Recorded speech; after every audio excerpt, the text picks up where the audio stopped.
Hello friends, तो स्वागत है आपका हमारे इस न्यू ब्लॉग वीडियो में फ्रेंड्स। तो चलिए आज हम आपको अपने खेतों पर ले चलते हैं फ्रेंड्स, क्योंकि आज हम खेतों पर ही काम करने वाले हैं, बहुत कड़ी मेहनत करने वाले हैं फ्रेंड्स। तो आज है 25 दिसंबर और बज गए हैं सुबह के 11। तो हम ब्लॉग स्टार्ट कर दिए हैं 11 बजे फ्रेंड्स, और खेतों पर भी आ चुके हैं। देख लीजिए आप लोग हमारे खेतों का क्या हाल कर रखा है इन जानवरों ने। इनके पैरों के निशान ही नज़र आ रहे होंगे आपको। तो जी हाँ फ्रेंड्स, सारा खेत चर गए हैं और बारिश हुई थी थोड़ा, तो इसलिए इतना पैर बना दिए हैं ना कि सारा उसमें सान पोत दिए हैं। तो आज हम अपने खेतों के चारों तरफ रस्सी बांधेंगे फ्रेंड्स, और उसमें कांटा घुसेड़ेंगे। रस्सी तो पहले से ही बंधी हुई थी, फिर भी जानवरों को रोक नहीं पा रही है।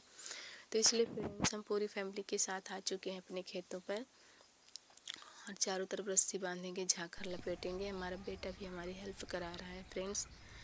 तो फ्रेंड्स, जब से मोदी जी और योगी जी की सरकार आई है तब से बेचारे जानवर घर से बेघर हो चुके हैं, और ये जाकर किसानों की रातों की नींद और दिन का चैन हराम कर रखे हैं फ्रेंड्स। जो जानवर कल किसान की जान हुआ करते थे, आज वही जानवर किसान के दुश्मन बनकर बैठे हैं।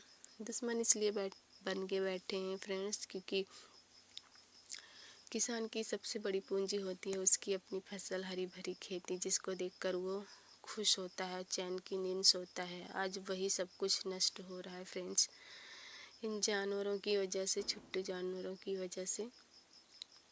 फसल इतनी मेहनत से किसान तैयार करता है, खून पसीने बहाकर, पैसे किसी तरह इकट्ठे करता है, खाद पानी सब कुछ देता है, और फिर वही फसल जब धीरे धीरे तैयार होने लगती है तो जानवर चर डालते हैं फ्रेंड्स। तो ऐसा लगता है जैसे कोई खून चूस रहा हो फ्रेंड्स। आज यूपी के लगभग सारे किसानों का यही हाल है फ्रेंड्स, सभी जानवर से परेशान है। कोई भी अपनी फसल को नहीं बचा रहा है, इतनी नहीं बचा पा रहा है। इतनी तरकीब करने के बावजूद भी कोई जाल लगा रहा है, तो कोई करंट वाला तार बांध रहा है, करंट लगा रहा है, तो कोई कांटा घुसेड़ रहा है, तो कोई रस्सी बांध रहा है। इतनी जतन करने के बाद भी किसान आज सिर्फ खुद के खाने भर का ही पैदा कर पा रहा है फ्रेंड्स। जहाँ किसान इतनी फसल उगाता था कि वो बेचकर अपना खर्चा निकालता था और खाने को भी रख लेता था, आज वही ये हाल हो गया है फ्रेंड्स कि सिर्फ खुद का ही खाने भर का ही अन्न पैदा हो पा रहा है फ्रेंड्स। आखिर कितने दिन तक ऐसा चलेगा? कुछ दिन तक किसान अपने खाने भर का पैदा कर पाएगा, उसके बाद अपने को भी नहीं पैदा कर पाएगा खाने का, इन जानवरों की वजह से। तो किसान क्या करेगा? किसान ही नहीं, हमारी राज्य सरकार कहाँ से अन्न पैदा करेगी, कहाँ से ले आएगी, कहाँ से 5 किलो राशन देगी किसानों को? वही 5 किलो राशन देकर लगता है बहुत बड़ा एहसान कर रही है, और साल भरे का 6,000 रुपये मोदी जी देकर लग रहा है ना उनको कि किसानों के लिए वो बहुत कुछ कर रहे हैं। जितना वो कर नहीं रहे उससे कहीं ज़्यादा नुकसान करवा रहे हैं किसानों का। ये आखिर ये जानवर, जहाँ पहले इनका मोल हुआ करता था, बाज़ार में बिकते थे, तो किसान इनको बड़े शौक़ से पालता था, बेचकर कुछ पैसे पा जाता था, उससे खर्चा कर निकालता था। आज सरकार ने इसको बिकना ही बंद कर दिया है जानवरों का, तो किसान बेचारा जानवर पाल कर क्या करेगा? आखिर जब उनकी कोई कीमत ही नहीं है, वही बेचारे जानवर भी क्या करें? पहले किसान उनको पालता था, भूसा, चारा, पानी सब कुछ उनको देता था, तो वो किसी का नुकसान नहीं करते थे। अब आज किसान उनको पाल नहीं रहा है, अपने घरों से भगा रहा है, तो वो भी बेचारे क्या करें? अपना पेट भरने के लिए कुछ ना कुछ तो खाएंगे ही। और फ्रेंड्स, हम इतने बड़े ज्ञानी तो हैं नहीं कि हमें पता चल सके आखिर किस कारण से मोदी जी ने जानवरों के लिए ऐसा कदम उठाया था, और किसानों पर मुसीबतों का पहाड़ छोड़ दिया इन जानवरों के रूप में। पर हम किसान हैं तो हमें सबसे पहले अपनी फसल पर ही नुकसान और फ़ायदा नज़र आएगा फ्रेंड्स, क्योंकि यही हमारी खुशी है, इसी से हमारा सब कुछ होता है। अगर यही हाल रहा तो कल आगे फ्यूचर में देश के किसान भूखों मरने लगेंगे, और देश के लोग भी। अगर किसान ही अपने खेतों में अन्न नहीं उगा पाएगा, राशन नहीं पैदा कर पाएगा, अपना पेट खुद ही नहीं भर पाएगा, तो कैसे वो व्यापारियों को बेचेगा, और कैसे हमारे देश में राशन आएगा? कहाँ से आएगा और कब तक आएगा? कितने दिनों तक आएगा? आखिर कब तक हमारी राज्य सरकार राशन ले आएगी हमारे राज्य में, किसानों को देगी? कितने दिन तक, कितने साल तक, कहाँ से पैदा करेगी? जब किसान ही नहीं कर पाएगा तो सरकार कहाँ से पैदा करेगी? घर में थोड़ी ना उगाएगी। किसान लोग ही राशन पैदा करते हैं, तभी देश में राशन होता है ना।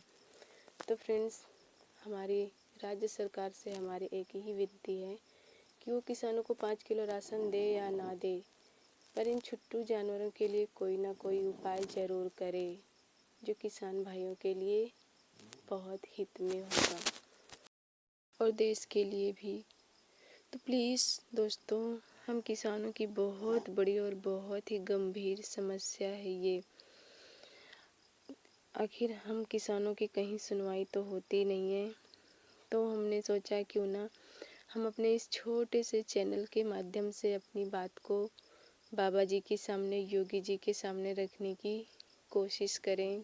क्या पता उन तक हमारी बात पहुंच ही जाए, पर हमको पता है पहुंचेगी नहीं शायद, क्योंकि हमारा चैनल इतना बड़ा नहीं है कि हमारी बात काफ़ी लोगों तक पहुंचे और लोग शेयर करके योगी जी तक पहुंचा सकें, मोदी जी तक पहुंचा सकें हम किसानों का दुख।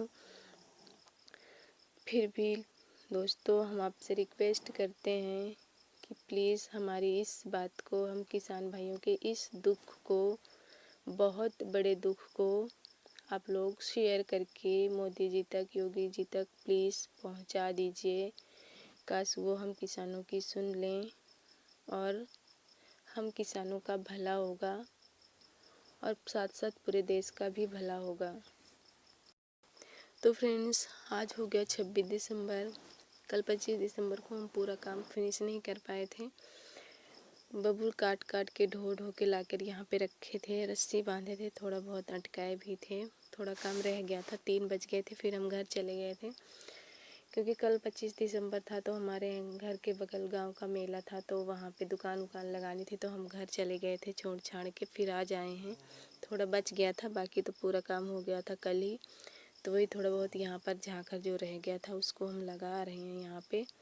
ये देख लिए, इधर ये चाचा लोगों का खेत है, उन्होंने जाल बांध रखा है और हमारे में इधर रस्सी बांध कर हमने झांकर अटका दिया है। अब देखो दोबारा इसमें जानवर घुसते हैं कि नहीं घुसते हैं फ्रेंड्स।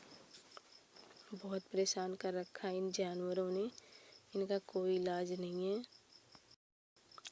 जितना भी झांखर था हमने फंसा दिया अच्छे से, चारों तरफ पूरे खेत को पैक कर दिया है झांखर से। मतलब कि चारों तरफ हमने झांखर रस्सी बांध कर झांखर लपेट दिया। देख लीजिए आप लोग भी, पूरा खेत पैक हो गया है। देखो अब जानवर क्या करते हैं क्या नहीं। तो देखिए फ्रेंड्स, ये घर के बगल की हमारी आलू है।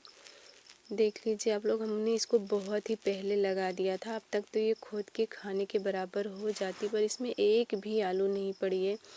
जैसे इसमें पेड़ आए थे तब जानवर चर गए थे, फिर उसके बाद जब दोबारा से इसमें पेड़ आए तो उसके बाद फिर से इसको जानवर चर गए। तो जब ये विकास के समय था तब इसको बार बार जानवरों ने चर दिया। तो नतीजा क्या हुआ फ्रेंड्स, इसमें एक भी आलू नहीं पड़े, इसलिए हम आपको खोद के भी दिखा दे रहे हैं।